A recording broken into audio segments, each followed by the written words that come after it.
So I want to look at what mining is doing, the State Department. Go to the next slide. Give us a presentation on behalf of the Principal Secretary, Mr. Mwangi. Karibu. State Department for mining when it comes to matters of mining. Let's go to the next slide. Now, to align government, and we see the critical role that IGRTC is playing in this, we look at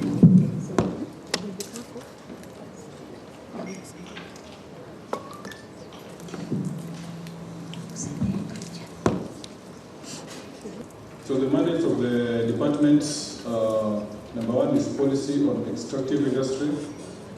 We have mineral exploration and mining policy management, geological data, that is for research, collection and analysis.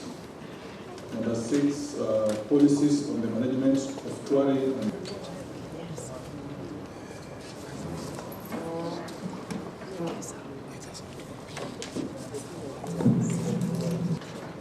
it's already been gazetted.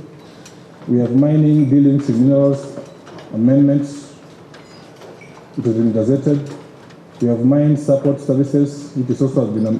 When you hear them, they're not factual.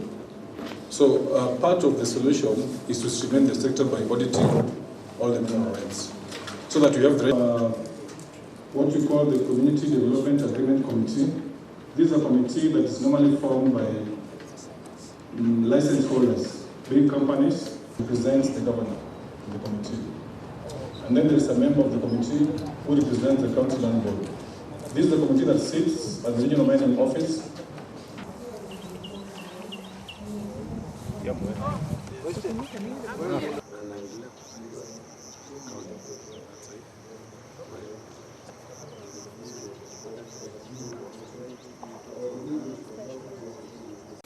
When the national government takes 70% and leaves the county with 20%, and mining was taking place within the county, and the people that need development are within that county, and then even the 70% the national government is taking, they should plow back some of the money, maybe half of what they have, to develop some projects within the area where mining is done, or where the county government leadership will point at, so that they move to do either hospitals, to do water projects, or schools, so that people can see the benefit they get from the minerals that have been mined in their own area. Issuing a permit or alliances for mining to companies or to personalities, let there be consultation with the county government, whether all those requirements that are needed have been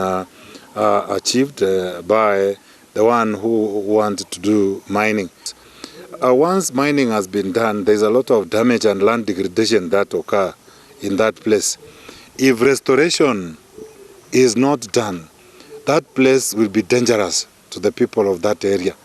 So if there will be no restoration, there's no plan that will return the land to a usable condition, then it means there will be risks, and that will be in that place. People will die, and people might not use that land forever. I want to point out that as we stand here now, after the enactment of the 2016 Mining Act, we have no single permit for the artisanal miners, and yet it is supposed to be given by the artisanal mining committees at the county level.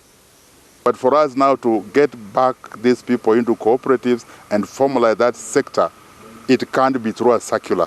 It must be reaching those people and working with them together, and that's why we feel at the county government level, if they can assist us get what we are calling environmental impact assessment licenses, and then the consents, then we'll be able to serve our people better. Thank you. We have 21 counties in Kenya whose artisanal mining committees, whose counties have been registered as or gazetted as mining counties. We have so far 10 counties registered with us.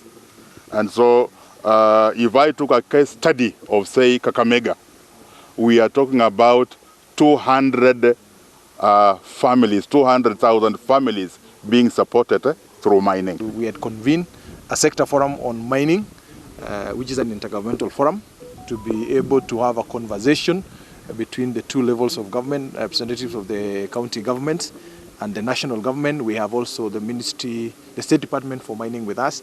We have the State Department for Treasury and State Department for Devolution.